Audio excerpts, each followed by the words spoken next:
Am I the a-hole for not forgiving my parents and sister after they cut me off? I had an affair with her husband.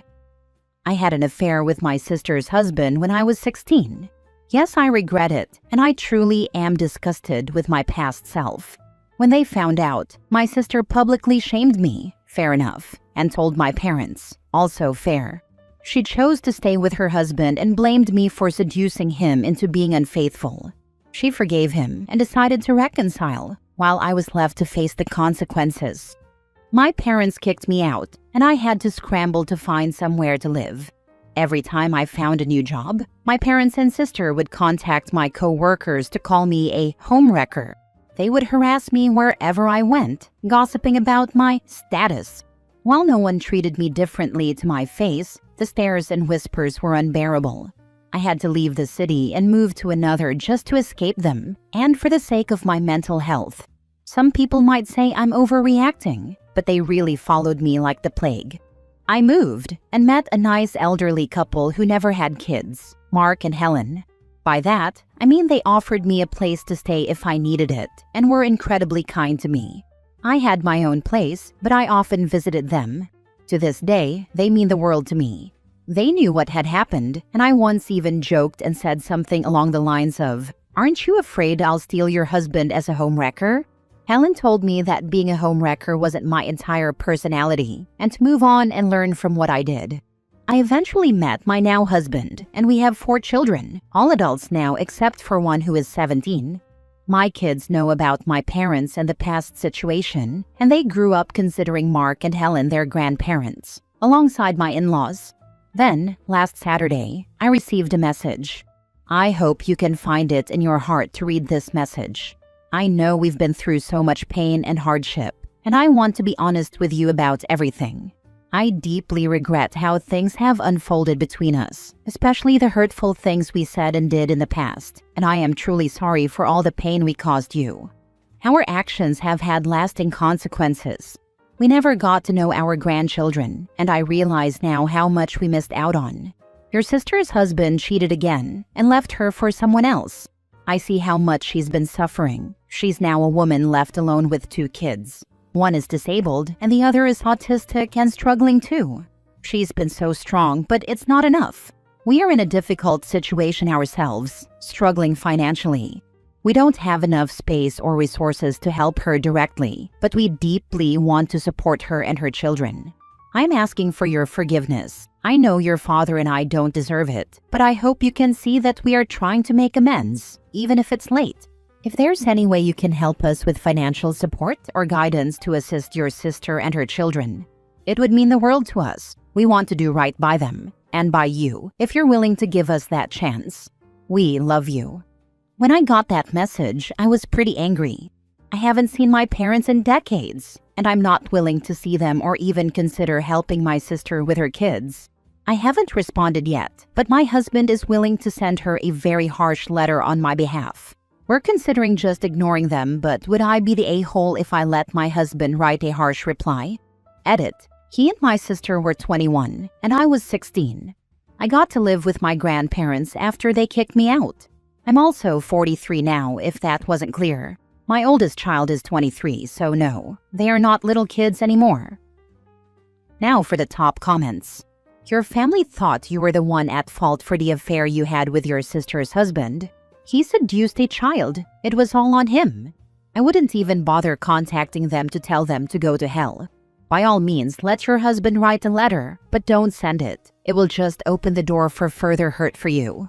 A life well lived is your best way forward, with a wonderful Mark and Helen in your corner. Thank you. I honestly feel bad for what happened, and my sister deserved better than me. I take full blame for the affair, and my parents standing by them was a good thing.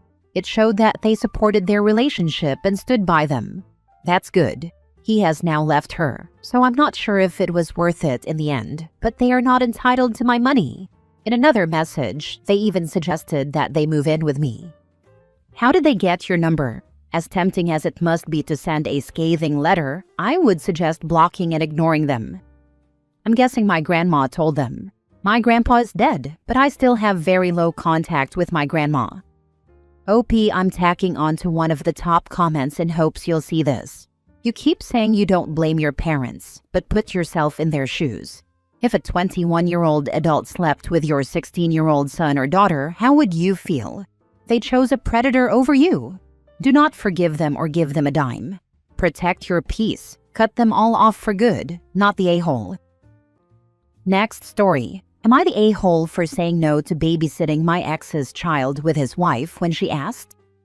I, 30 female, have 2 children, 11 and 8, with my ex. He's now married and has a 3-year-old, maybe a 2-year-old.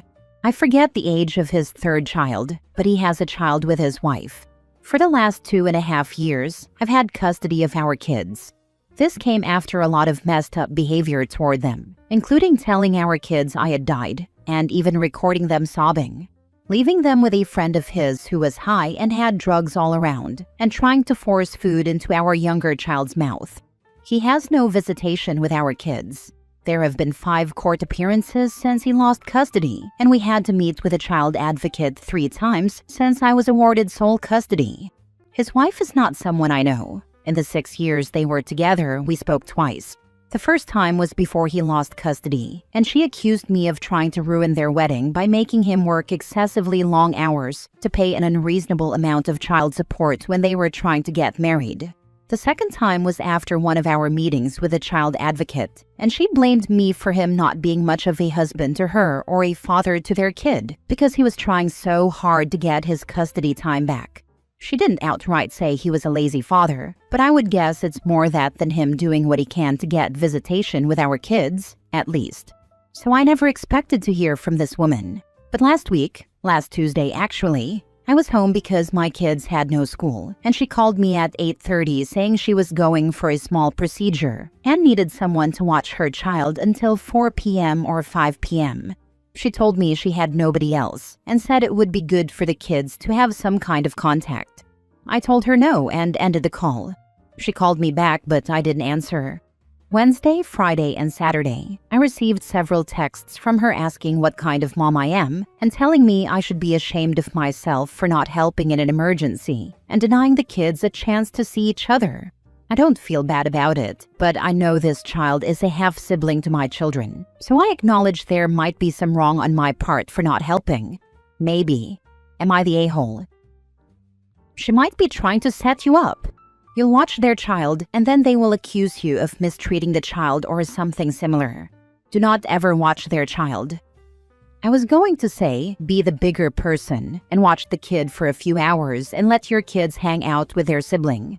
But you are correct. There is too much liability here. Unless she has a great set of cameras recording everything in and out of her home, don't entertain the idea. And even then, assume those cameras are going to be used against you in a future custody battle. Why do I have the feeling that she'll drop the child off and never come back? I was more worried she'd make this a constant thing in the name of the kids seeing each other. I had to go back and read, where is her husband? Why can't he watch the child? I don't know, unwilling to take care of their child from the sounds of it. Not the a-hole, but why is she not blocked? Before this, I didn't have her number, but I think I've been a little too WTF to think of blocking, although muting and keeping it, in case of more custody battles, might be a better move. Next story. Am I the a-hole for not defending my parents or my brother when my parents were accused of favoritism and my brother was accused of being an attention hog? My parents have always favored my brother, 17 male, over me, 15 male. There are so many examples I could give, but I'll just list a few ways because the point of the post is that someone else has called them on it. My parents talk about my brother more. They invest more time in supporting his interests. They put more money into raising him, and they have way more photos of him than me. My brother's bad about it, because anytime I get any attention, he'll bring up something he did to get the attention back on him, or he'll do something in front of everyone to get people's attention. He does it every single freaking time. He even does this nonsense in school. He said some random stuff before just to get attention off me and onto him. Our extended family will typically let him hog the attention when he starts. So this past Saturday, my parents had their families over for a party to welcome my dad's youngest brother home. He went all over the world for the last 10 years. He was talking to me, and my brother interrupted with stuff about himself. My uncle tried to bring it back to me, but my brother kept interrupting. Eventually, my uncle took me to grab some ice cream for everyone since my parents forgot, and we talked on the car ride and in the store. When we got back, my brother went through all his football achievements. When my uncle was talking to my parents, he asked about us both, but they only answered about my brother and ignored him when he asked about me. Eventually, he cracked a joke that it must be strange to have some random kid living with them, and that made them defensive. They asked what it was supposed to mean. He said they act like my brother is their only child and I'm just other. He mentioned the house only showing one kid, the fact that they had nothing to say about me, and that they ignored any questions he asked about me. My brother told our uncle that there's just more interesting and worthwhile stuff to say about him, and then he repeated stuff he'd told him earlier when my uncle and I were talking. That's when my uncle called him an attention hog. Things were getting more and more awkward, but I loved it. I loved hearing someone finally call them out on it. My parents tried to defend the three of them, but my uncle was brushing it off. My parents tried to make me defend the three of them, but I ignored them. Nobody else said anything, and my uncle gave me his number before he left, and we've texted a bit since. My parents were so mad at me for not defending them and my brother. They keep telling me I owe them an apology and that I need to do better. I told them it should be them doing better, and they told me no, I should defend my family against unfair accusations. Am I the a-hole? Now for the top comments. Not the a-hole. If the truth hurts, do better. They don't think it's true, so they act like they're being attacked. As for his brother, wow, look at me, I'm so interesting. I had to look up his age again. What a baby. Not the a-hole. I know a couple who did the same with their 2 kids. Constantly talked about the older one and said the bare minimum about the younger one. I took to deliberately starting off asking how their kids were doing by specifically inquiring about the younger one. They ignored that and started on about the older one, never even circling back to say anything about the younger one. Very clear favoritism. Sorry you're experiencing it as well, but glad your uncle knows the score and will have your back. That always happens when they get asked about us. The thing that always confused me was they don't even try to hide it around others. I guess it helped that nobody ever called them out for it before. Not the a-hole. They will probably wonder why you stop talking to them as soon as you can. Sorry your parents are a-holes. Last story. Am I the a-hole for telling my husband I'll divorce him after finding croutons in our baby's formula? This morning, I, 31 female, woke up to find my husband, 43 male, not in our bed. I figured he fell asleep on the couch like he often does after drinking. I was slightly annoyed because he's responsible for bringing the baby monitor into our room with him since he stays up much later than me. Since he didn't come into our room, the baby monitor never did either, and our 9-month-old is getting over an ear infection and has been waking up crying once a night. I can't hear this without the monitor as both doors are shut, and I have a fan running. As I was making the baby's bottle this morning, I opened the pantry to find a bag of croutons I made inside the formula container, with a few croutons loose in the formula and the top to the formula missing. I became instantly furious. For context, before we had our kids, a toddler and the infant, my husband said he'd stop drinking once we had children. When I was pregnant with our first, I'd wake up to a loud noise and walk out to find my husband passed out on the floor. Being so intoxicated, he fell asleep sitting up on a chair and then fell to the floor, and still didn't wake up. This happened at least 3 times. Since then, I've found him passed out on the couch several times, and passed out on the toilet a handful of times. On New Year's Day, we had a serious talk about him needing to slow down or stop drinking, as I was at my wit's end. I told him if we had to have this conversation again, it would be a much different talk. Since then, I found him on the toilet at least once, and just 6 weeks ago, I woke up one morning thinking a homeless person had rummaged through our cupboards. There was lettuce all over the kitchen. A cereal bag looked like someone had chewed through it to open it, then poured a bowl onto the floor, and I found my raincoat soaking up a random mess in the entryway. I'm not joking when I say I checked the security cameras thinking someone had broken in and had a feast while we slept.